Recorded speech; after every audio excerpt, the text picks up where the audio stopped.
થરા શહેરના સૌ નાના મોટા વેપારી મિત્રો, લારી ગલ્લા વેપારી મિત્રો, આમ જનતા સર્વ સમાજનો હું એક ધારાસભ્ય તરીકે નહીં પણ કાંકરેજ તાલુકાના દીકરા તરીકે આપ સૌનો આભાર માનું છું. ગઈકાલે થરા રેસ્ટ હાઉસમાં 2 વાગે થોડા આગેવાનો, થોડાક વેપારી મિત્રોને બોલાવીને ચર્ચા વિચારણા કરી કે કાંકરેજ તાલુકાને જે થરા જિલ્લામાં સમાવેશ કરવામાં આવ્યો છે એમાં આપ સૌનું શું કહેવાનું થાય છે. ત્યારે સૌનો એક જ અવાજ હતો કે ધારાસભ્ય શ્રી, કાંકરેજ તાલુકો બનાસકાંઠા જિલ્લામાં સમાવેશ કરવામાં આવે અને કદાચ બનાસકાંઠા જિલ્લામાં સમાવેશ ના કરે તો પાટણ જિલ્લામાં સમાવેશ કરે, આવો સૌનો સૂર હતો. મેં કલેક્ટર સાથે વાત કરી, એસડીએમ સાથે વાત કરી, ભૂતકાળમાં મામલતદાર સાથે પણ વાત કરી કે ભાઈ બનાસકાંઠાનું વિભાજન થાય એવા કોઈ નાના મોટા સમાચાર છે, આમાં આપ શું કહેવા માગો છો? એ બાબતનો અધિકારી પાસે કોઈ જવાબ નહોતો. મેં 21 તારીખે બનાસકાંઠા જિલ્લાની સંકલન મિટિંગની અંદર પણ મેં પ્રશ્ન પૂછ્યો છે કે ભાઈ બનાસકાંઠાનું વિભાજન થઈ રહ્યું છે એવા સમાચાર છે, તો આ બાબતથી સરકારી અધિકારીઓ સાથે શું માહિતી છે? તો એમાં પણ મને જવાબ આપ્યો કે આવી કોઈ ચર્ચા અમારા લેવલે નથી અને અમે આમાં કંઈ જાણતા નથી.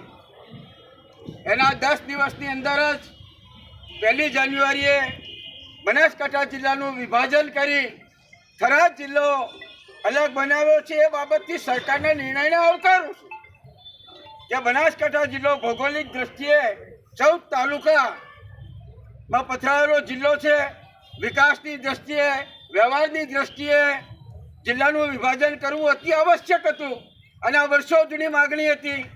આ માગણીને સરકારે સ્વીકારીને થરા જિલ્લો બનાવ્યો, એમાં અમારો કોઈ વિરોધ નથી.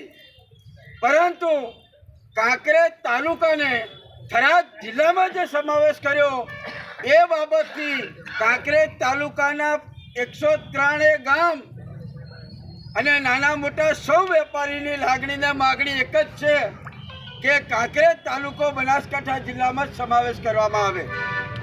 હવે આપ સૌની લાગણીને માગણીને ધ્યાનમાં રાખી મેં કાલે પણ કહ્યું હતું અને આજે પણ કહું છું આ થરાની બજારમાં કે હું કોઈ કાંકરેજ તાલુકાની સર્વ સમાજની લાગણીને માગણીને ધ્યાનમાં રાખી કોઈ રાજકીય લાભ ખાટવાવાળો વ્યક્તિ નથી. આમાં મારે કોઈ રાજકારણ કરવું નથી. પરંતુ જ્યારે કાંકરેજ તાલુકાની સર્વ સમાજની હૃદયની વાત જ્યારે હોય તો એ કાંકરેજ તાલુકાના સર્વ સમાજના હૃદય સાથે મારે ક્યારેય ખિલવાડ કરાય નહીં. હું વિધાનસભાનો પ્રતિનિધિ છું. મારી જનતાનો જે અવાજ હોય એ અવાજ મારે સરકાર સમક્ષ પહોંચાડવો જોઈએ. મારી નૈતિક જવાબદારી છે, મારી નૈતિક ફરજ છે. એટલા માટે ગઈકાલે અમે આખી થરા બજારમાં ફરી સૌ નાના મોટા વેપારીઓને હાથ જોડી વિનંતી કરી કે આવતીકાલે સ્વયંભૂ બંધ રાખી અને આપણે સૌ આ બાબતમાં વિરોધ વ્યક્ત કરીએ તો સરકાર સુધી આ સમાચાર પહોંચી શકે. 2-3 કલાકની અંદર ફરી અને સવિશેષ થરાના સૌ વેપારી મિત્રોનો હું હૃદયપૂર્વક આભાર માનું છું કે સૌએ પોતાનો ધંધા રોજગાર સ્વયંભૂ બંધ રાખી જે વિરોધ વ્યક્ત કર્યો છે એ બદલ સૌનો આભાર માનું છું. અહીંયા કંબોઈ 4 રસ્તા પણ સજ્જડ બંધ છે. ત્યાં ગોપાલસિંહ ત્યાં રોકાયા છે, સજ્જડ બંધ છે. મારી વાત એટલી જ છે કે મોભારાના પાણી નેવે સડા નહીં.